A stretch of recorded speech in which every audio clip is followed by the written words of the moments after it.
how John Terry's inspiration helps Millie Bright dazzle for England. As befits a Chelsea centre-half, Millie Bright takes inspiration from John Terry. She hopes to use it to accomplish something her role model never achieved: win a major tournament with England. While Terry swapped Stamford Bridge for Villa Park this summer, the 23-year-old Bright has made the most of her surprise summons to Mark Sampson's squad by displacing Laura Bassett in defence. Bright's burgeoning partnership with Manchester City's Steph Houghton represents one reason why England have conceded only one goal in 4 games at 2017 Euros and approach Thursday's semi-final against Holland in Inskid in confident mood. "I've always looked up to John Terry. He's a massive defender and a rock," Bright said. "His 1v1 defending and reading of the game have really educated me. I watch a lot of clips of him." Terry's example has taught Bright, who is being followed around the Netherlands by a full squad of devoted family members complete with special Millie banner, the importance of positioning. "It's the basis of Terry's game," she said. "Everything else falls into place from positioning. Instinct also plays a big part. I try not to overthink things. If you think too much, that's when the mistakes come in. Keep it basic is what I've been doing well, win my headers and making sure I win my 1v1 battles. Often your natural instinct tells you whether to hold or go." Those 3 clean sheets vindicate Sampson's faith in her, but Bright, left, is particularly proud of preventing France from scoring during England's 1-0 quarter-final win. "France are a top team," she said. "We stayed tight as a unit against them, and if it meant putting the ball down the channel, so be it. We strive to be better each game, and stopping France from scoring shows how far we've come as a back four." Advertisement that has given her family, parents, grandparents, sister, nephews, cause for celebration at their base in a campsite chalet in the countryside outside Utrecht.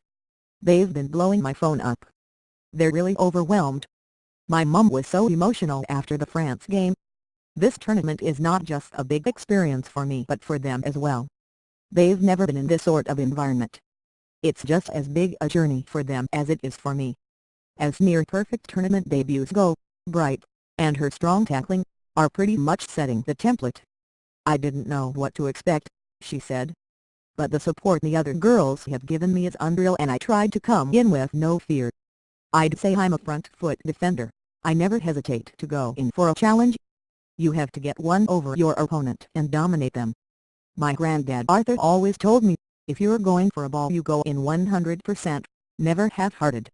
He always said, 'Millie, if it's a 50-50 you're coming out with it.' Every game I've had that mindset. Granddad used to work in the mines and he's a big part of my career. When a lot of people doubted me he was always the one to pick me up." Bright, a talented rider, was much more interested in horses than football as a child, and family attempts to turn her into a Sheffield Wednesday fan proved an emphatic failure. "Then I started playing football. It became quite difficult to juggle with the horses. I sat down with my mum and dad and decided I had to put my all into one thing. I can't go back into the equestrian world when I retire. I had to give football everything now or I'd have missed my opportunity. You can go back into equestrianism anytime. We've got the yard back home in Sheffield and the horses are still there. They're just on hold for the moment. I can't ride and play football, it's too much of a risk. I'm not sure how impressed England and Chelsea would be if I fell off the horse and got injured. Horses are off limits for me now." In the Netherlands, leisure involves joining family for walks around the canals and alleyways of beautiful Utrecht, to clear my mind, and watching films, most recently The Little Mermaid at the team hotel. Such freedom is symptomatic of Sampson's tenure as the England manager, which has featured the relaxed off-field regime whereby players are permitted to go out on their own and even allowed the odd glass of wine. For the moment, though, Bright and co are concentrating on Holland and especially Vivianne Miedema, their dangerous Arsenal striker. "Miedema's a big threat," Bright said. "The Dutch are very attacking and it's going to be a very tough, very physical, very high-paced game. Physically they're very strong and not afraid of a challenge, but I like that. I always look forward to a tough game,